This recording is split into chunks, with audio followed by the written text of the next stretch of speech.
본문의 말씀은 회당장 야이로가 예수님을 만나서 자기의 죽게 된 딸을 고쳐달라고 간청하는 바로 그런 내용입니다. 그러니까 회당장 야이로가 예수님을 만나러 오게 된 그 이유가 바로 불행 때문이죠. 회당장 야이로 인생의 최고로 다운됐을 때였습니다. 우리가 보통 다운되고 이렇게 할 때 인생의 바닥을 친다 이렇게 말을 하는데, 오늘 본문에 나타난 회당장 야이로는 바닥을 치는 정도가 아니고 바닥을 뚫고 아예 땅 밑으로 내려간 그 정도의 경우입니다. 이 회당장 야이로에게 가장 중요한 사람 누구겠습니까? 12살 된 딸입니다. 그런데 그 딸이 지금 죽게 되었습니다. 죽기 일보 직전 굉장히 긴급한 상황입니다. 자, 이 회당장 야이로가 주님 앞에 왔습니다. 자기 죽게 된 딸을 고쳐달라고 간청하면서 자기 집에 좀 가자고 부탁을 합니다. 자, 그런데 이 간청하는 회당장 야이로가 어떻게 간청하는가 하면요, 오늘 본문을 보면은 그 예수님 앞에 나와서 엎드렸다라고 말을 하고 있습니다. 아마 마음이 굉장히 간절했다는 것을 알 수 있죠. 그러나 여기서 엎드렸다는 말은 그냥 단순히 간절했다는 그런 의미를 훨씬 더 뛰어넘는 것입니다. 자, 오늘 우리가 누가복음 8장을 읽고 있는데요, 이 앞에 보면 8장 앞에 보면은 몇몇 사람이 예수님 앞에 와서 회당장 야이로처럼 엎드린 적이 있습니다. 그 중에 한 사람이 누군가 하면요, 온 몸에 문둥병, 나병 걸린 사람이었습니다. 이 나병 걸린 사람이 예수님께 나와서 자기 병을 고쳐달라고 말을 할 때 이 오늘 회당장 야이로처럼 그대로 엎드렸습니다. 엎드려서 간청했습니다. 또 누가 나타나는가 하면요, 오늘 본문요, 우리 얼마 전에 살펴본 앞에 보면요, 예수님께서 거라사 지방에 갔을 때에 군대 귀신 들린 사람이 있었습니다. 그래서 이 군대 귀신 들린 사람, 즉 미친 사람이 무덤가에 막 다니면서 예수님을 만났을 때 예수님 앞에 나와서 똑같이 엎드려서 예수님께 간청했습니다. 그리고 마가복음에 보면요, 귀신 들린 딸을 가진 어머니가 있었습니다. 이 어머니가 헬라인인데요, 수로보니게 족속의 헬라인입니다. 다른 말로 하면 이방 여인이죠. 이 이방 여인인 어머니가 귀신 들린 딸을 보니까 너무나 애처로워서 예수님의 소문을 듣고 예수님 앞에 나와서 자기 딸을 고쳐달라고 귀신 들린 것을 쫓아내려고 간청할 때 그때도 똑같이 엎드렸습니다. 오늘 이 회당장이 엎드린 것처럼. 자, 한번 봅시다. 누가 엎드렸습니까? 군대 귀신 들린 사람, 온몸에 나병 걸린 사람, 및 귀신 들린 딸을 가진 이방 여인. 자, 이 사람들이 예수님께 나와서 엎드려서 간청했는데, 여러분 이 사람들의 공통점이 무엇인 줄 아십니까? 물론 문제가 있는 것이죠. 불행하죠. 그러나 이 사람들이 가지고 있는 아주 독특한 공통점이 있습니다. 그게 뭔가 하면요, 전부 다 율법이 쫓아낸 사람들입니다. 율법에서 소외된 사람입니다. 율법에서 제외시킨 사람들입니다. 자, 나병 걸린 사람, 문둥병 걸린 사람은 당연히 율법이 규정합니다. 이 사람은 마을 밖으로 쫓아내라 말합니다. 왜? 나병은, 문둥병은 하나님께 저주받은 병이기 때문에.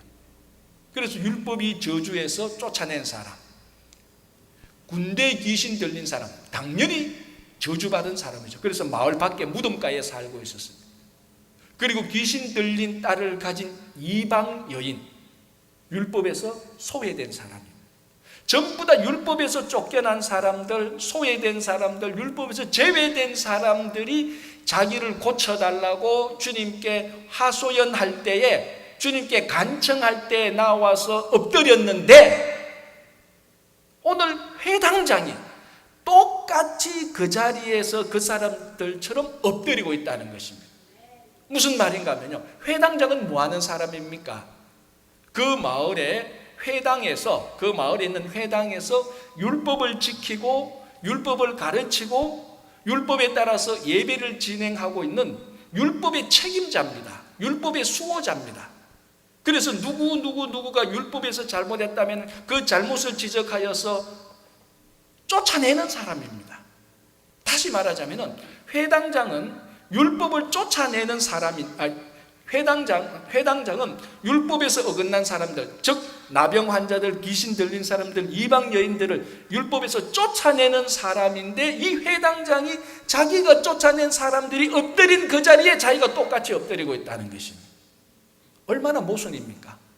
얼마나 아이러니합니까? 그리고 그 당시 회당장은요, 그 마을에서 종교적으로 사회적으로 존경받고 있는 지도자급입니다. 자, 이 사람이 율법에서 쫓아낸 사람, 율법에서 제외된 그 자리에 똑같은 모습으로 엎드려서 간청합니다. 그 자리가 얼마나 수치된 자리입니까? 얼마나 수치의 자리입니까? 그리고 그 자리는 율법에서 저주받은 사람들이 엎드린 자리이기 때문에 저주의 자리입니다. 바로 회당장이, 다른 사람이면 몰라도 회당장 그 당사자가 그 수치와 저주의 자리에서 엎드렸다는 것입니다. 바로 이 자리가 예수님께서 달려 죽은 십자가의 자리하고 똑같습니다.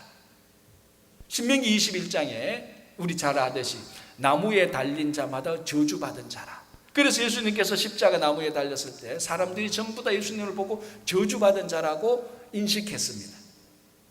그리고 예수님께서 십자가에 달리실 때 온 백성이 예수님을 멸시하고 무시하고 침뱉고 욕했습니다. 많은 사람들 앞에 공개적으로 수치를 당했습니다. 바로 그 십자가가 수치와 저주의 자리였습니다. 회당장이 엎드린 바로 그 자리하고 같은 의미입니다. 왜 예수님께서 수치와 저주의 자리, 십자가에 달려 돌아가셨습니까? 우리를 구원하기 위해서죠. 왜 이 회당장이 수치와 저주의 자리에 엎드렸습니까? 자기 딸을, 죽어가고 있는 자기 딸을 구원하기 위해서입니다. 바로 우리 성도들이, 예수 그리스도를 믿는 우리 성도들이 있어야 될 자리가 바로 이 자리입니다. 수치와 저주의 자리.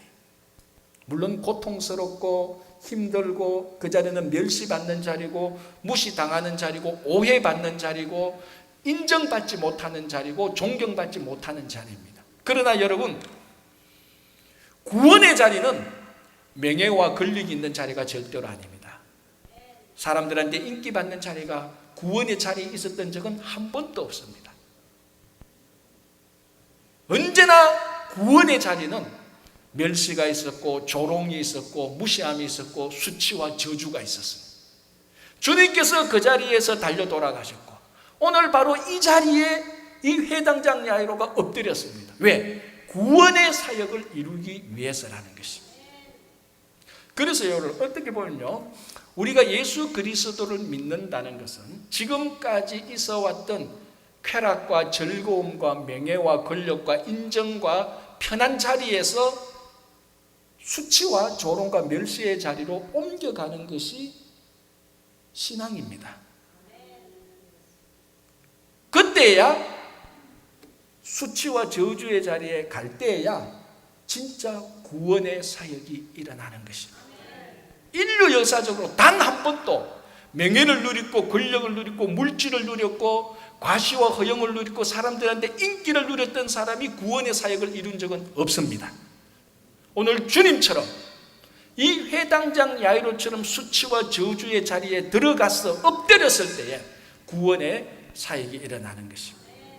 우리들이 맡고 있는 조그만 직분 하나도 거기에 멸시와 오해와 아픔이 있다 할지라도 여러분들이 그것을 묵묵히 견뎌나갈 때 그 사역들을 통하여서 구원의 사역이 이루어지는 것입니다. 자, 예수님께서 이제 회당장 야이로가 엎드려서 간청하는 소리를 듣고 회당장 야이로의 집에 함께 동행해서 가게 됩니다. 그런데 가게 되는데 예상치 못했던 일이 터져버렸습니다. 그게 무엇인가 하면 우리가 앞에서 2주 전에 살펴봤던 12년 동안 혈루병 걸린 여인이 예수님의 옷가를 만져서 치유함을 받았습니다. 자, 여기까지는 사실은 아무런 예수님의 일정에 영향이 없습니다. 왜냐하면 예수님께서 그대로 야이로의 집에 가면 되는 겁니다. 그런데 예수님의 몸에서 능력이 나간 것을 아시고 돌아서서 그것을 들추어냈지 않습니까? 누가 내 옷가를 만졌느냐? 베드로가 말합니다. 주님, 여기 지금 사람이 얼마나 많은데 이 사람 저 사람 다 만졌습니다. 누가 만졌는지 알 수도 없고, 좀 약간 우리 과장에서 말하면 주님 지금 바쁩니다. 저 회당장 야이로가 자기 딸 죽게 됐다고 말했지 않습니까? 우리 지금 그 집에 가고 있지 않습니까? 1초도 바쁩니다. 빨리 갑시다. 만약에 늦게 가면은 저 사람들이 예수님을 또 어떻게 해코지할 수도 있습니다. 그런 의미가 담겨져 있는 것입니다. 그런데 주님께서 의도적으로 그 여인을 자꾸 찾아냅니다. 안 찾아내도 됐지 않습니까? 찾아내서 그 여인이 공적으로 치유함을 받은 것을 드러내었고, 육신의 치유뿐만 아니라 내면의 치유까지도 다 확인해주고 선포합니다. 물론 주님께서 잘못한 일은 없지만은 그 상황에서 꼭 이 일을 했냐는 겁니다. 왜? 12년간 혈루증 걸린 여인은 만성질환입니다. 오늘 안 고쳐도, 지금 죽게 된 야이로의 딸을 고치고 다시 와서 고쳐도 아무런 문제가 없습니다. 또 고쳤다면 그냥 가셔도 됩니다.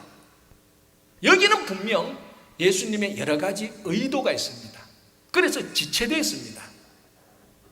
과실치사했습니다. 그래서 아니나 다를까 염려했던 대로 이 본문을 읽고 있는 우리가, 아니 지금 급한데 예수님께서 지금 이러고 하면은 혹시나 이 딸이 병이 더 심해지지 않을까, 혹시나 그 지체된 시간에 죽지 않을까, 아마 문학적으로 감수성이 뛰어난 사람은 그걸 느꼈을 겁니다. 그런데 아니나 다를까 그 지체된 시간에 이 죽게 된 딸이 죽어버렸습니다. 그래서 회당장 야이로의 집에서 있는 사람들이 찾아옵니다. 그래서 오늘 49절에 이렇게 말합니다. 아직 말씀하실 때에, 아직 예수님께서 그 혈루증 여인 고친 그 부류와 그 사람과 함께 아직 말씀하시고 있을 때, 다른 말로 하면은 야이로의 집에 가던 길을 멈추고 지체하고 있을 때 그 말입니다. 그때에 와서 회당장 야이로에게 하인들이 말합니다. 당신의 딸이 죽었습니다. 이제 이 예수라는 분은 선생님을 더 괴롭게 하실 필요가 없습니다 라고 말을 합니다. 자, 이 말을 듣고 예수님께서 답변하십니다. 무엇이라고 답변하십니까? 두려워하지 말고 믿기만 하라. 자, 지금 문제는 무슨 문제입니까? 시간이 지체되어서 어린 딸이 죽게 되었습니다. 이게 뭐 병이 더 중해졌다는 차원이 아니고 한 사람의 생명이 죽었습니다. 엄청난 과실치사입니다. 제때 도착했더라면 고칠 수도 있었거나 죽는 것을 좀 연기시킬 수도 있었거나, 하여튼 지금 당장 죽지는 않았을 것입니다.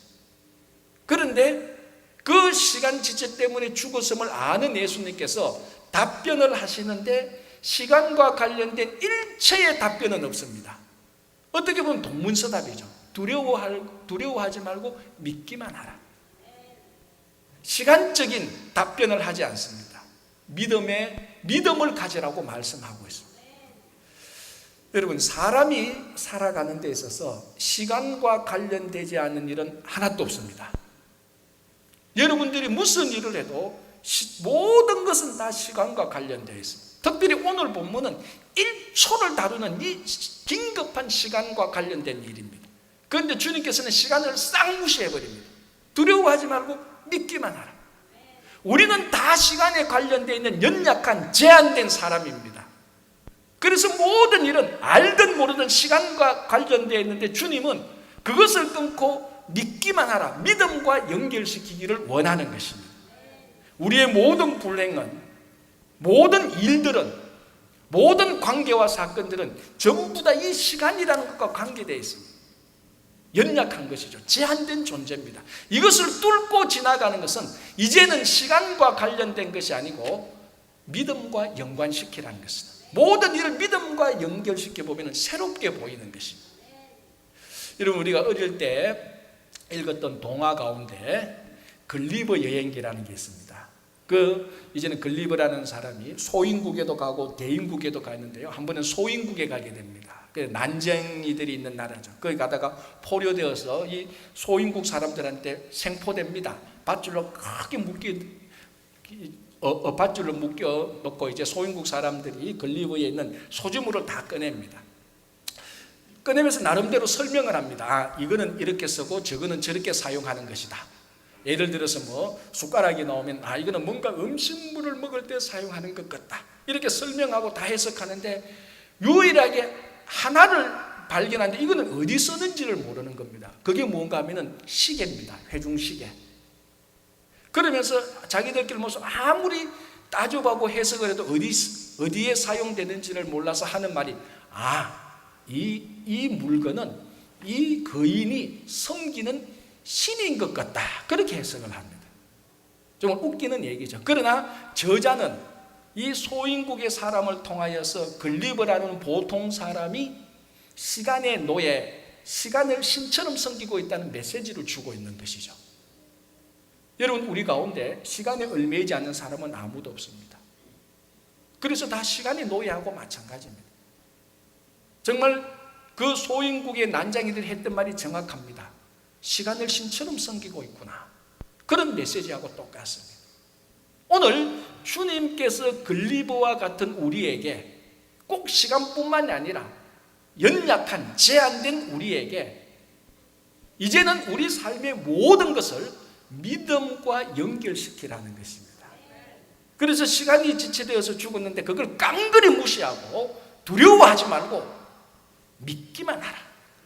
어떤 것도 연결시키지 말고 어떤 것도 연관시키지 말고 이 죽음을 믿음과 연관시키라는 것입니다. 자, 요한복음 11장에 보면은 나사로 부활 사건이 나옵니다. 예수님께서 처음에 나사로가 병들었다는 말을 듣고 난 다음에 의도적으로 이틀을 더 지체합니다.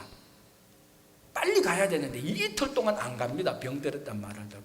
아니나 다를까 이틀 뒤에 예수님께서 나사로 있는데 가보니까 나사로가 죽고 이미 죽은 지 나흘이나 되어서 무덤 안에 넣어 놓아 버렸습니다. 그걸 알고 마르다가 예수님에게 말하죠. 주님께서 여기 계셨더라면 우리 오라비가 죽지 않았을 것인데 라고 말을 합니다.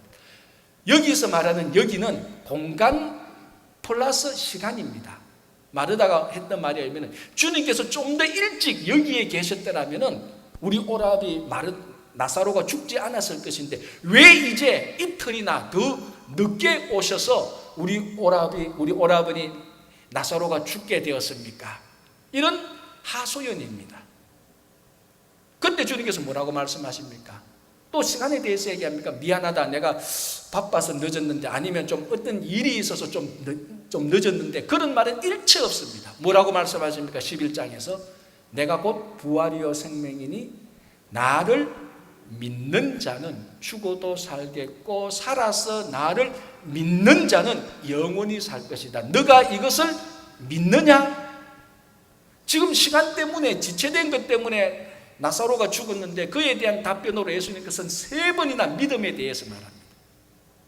믿으면 죽어도 살고 살아서 믿으면 영원히 사는데 너는 이것을 믿느냐라는 것입니다. 예수님은 나사로의 죽음과 부활을 믿음과 연결시킵니다.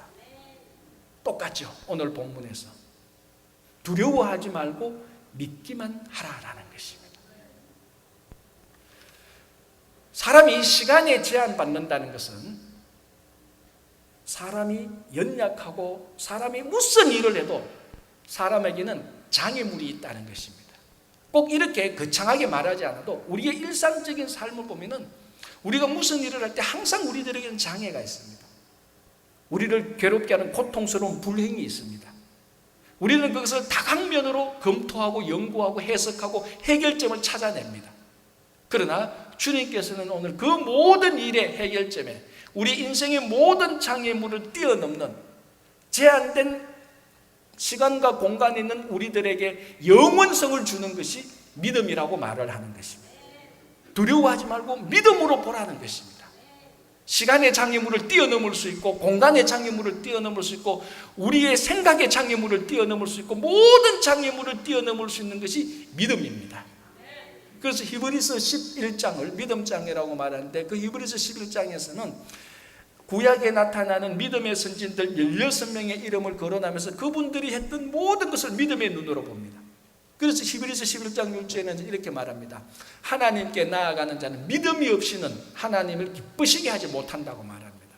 그리고 믿음이 없이 하나님께 나아가지 못하고 하나님께서는 자기를 찾는 자들에게 믿음이 있어야 될 것이라고 말을 하고 있습니다. 이 믿음이 없이는 하나님께 나아갈 수가 없는 것입니다. 그러니까 하나님께서 우리들에게 인생의 할로를 개척하는데 그 할로의 중심이 믿음이라고 말을 하고 있는 것입니다. 자, 오늘 한번 보시기 바랍니다. 이 믿음의 눈으로 보는 예수님, 그리고 지체에서 늦었다고 해서 이 딸이 병들어 죽게 된 것을 보는 이 하인들과의 관점을 보십시오. 분명히 일어난 현상은 이 딸이 죽게 되었습니다. 실제로 그래서 죽었습니다. 모든 것이 다 끝났습니다. 죽음은 다 끝내는 것입니다. 그래서 하인들이 말하죠. 이제는 당신의 딸이 죽었습니다. 그러니까 예수님 보고 이제는 더 회당장 야이로 선생님을 괴롭게 하지 마십시오. 법정 용어로 말하면 케이스 클로즈, 케이스가 끝났다. 이제 다 끝났고 이건 더 이상 언급하지 말자.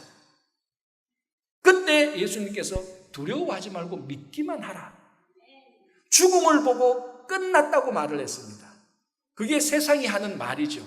누구든지 죽음 앞에서는 끝났다고 느낍니다. 그러나 믿음으로 보는 주님은 그게 끝난 것이 아니라는 것입니다. 죽음이 끝이 아니라는 것입니다.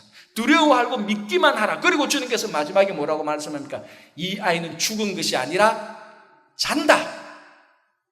이것이 지체되었기 때문에 아기가 죽게 되었다고 보는, 어린 소녀가 죽게 되었다고 보는 일반적인 사람의 관점이고, 오직 믿음의 눈으로 보는 관점은 죽은 것이 아니고 잔다라는 것입니다. 여러분, 우리 삶의 행동 가운데 죽음하고 가장 유사한 행동은 뭡니까? 잠입니다. 마치 잠자는 사람 보면요, 진짜 죽은 것처럼 꼼짝 안 하잖아요. 그러나 여러분, 이거는 겉으로 드러난 현상이지 잠은 죽음하고 정반대입니다. 왜? 죽음은 끝이지만요, 잠은 끝인 동시에 뭡니까? 새로운 시작입니다. 그래서 잠에서 깨어나는 그 아침, 그 새벽은 새롭게 시작하는 것입니다. 그래서 시간에 얽매이고 운명에 얽매이고 여러 가지 장애물에 얽매인 사람들은 죽음을 보고 끝이라고 말을 하지만은 믿음을 가지고 있는 사람이 죽음으로 볼 때는 예수님처럼 이건 끝이 아니고 잠을 잔다, 새로운 시작이라고 말을 하는 것입니다. 그래서 예수님께서는 이 아기에게 가서, 이 소녀에 가서 아이야 일어나라. 죽음이 아니고 잠이기 때문에 일어나라고 말을 합니다. 우리는 우리가 닥친 모든 불행들, 크고 작던 그 모든 불행을 본능적으로 죽음과 연관시킵니다. 그래서 불행이 닥치면 본능적으로 끝이 났구나, 위험하구나 이렇게 몰고 가는데, 믿음의 눈으로 볼 때는 이 모든 불행은 죽음조차도 잠에 불과한 것입니다. 여러분, 죽음조차도 잠에 불과하다면 지금 우리가 겪고 있는 불행은 잠보다도 못한 것이죠. 자, 여러분들이 지금까지 겪었던 불행 가운데 죽음보다 더한 것이 있었습니까? 있었다면 이 자리에 있을 리가 없죠. 우리 인생의 최고의 불행은 죽음입니다. 그 죽음은 끝나는 겁니다. 그 끝나는 것조차도 주는 것, 예수님께서는 믿음의 눈으로 볼 때는 끝이 아니라 잠이라고 말씀하십니다. 무슨 말인가 하면, 우리가 지금 겪고 있는 모든 불행은 최악의 경우를 할지라도 잠처럼 다시 일어날 수 있다는 것입니다.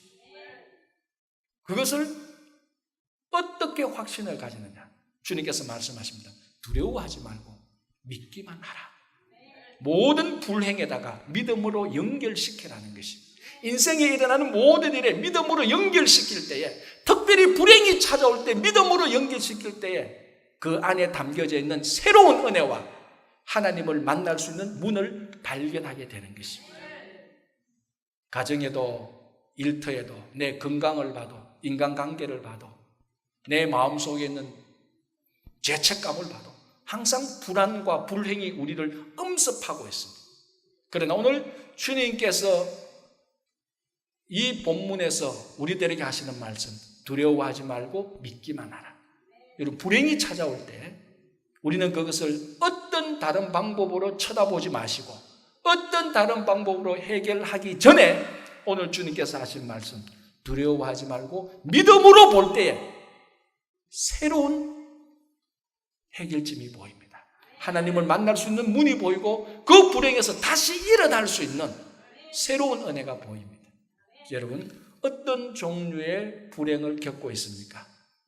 이 불행이 예수님을 오늘 만나게 해줍니다. 깊게 만나게 해줍니다. 넓은 하나님을 만나게 해줍니다.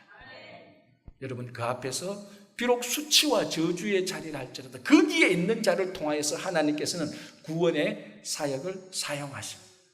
여러분들에게 닥친 이 불행을 통하여서 하나님께 오히려 영광 돌리고 하나님을 만나고 새로운 은혜를 체험하는 여러분 되기를 간절히 바랍니다. 기도하겠습니다.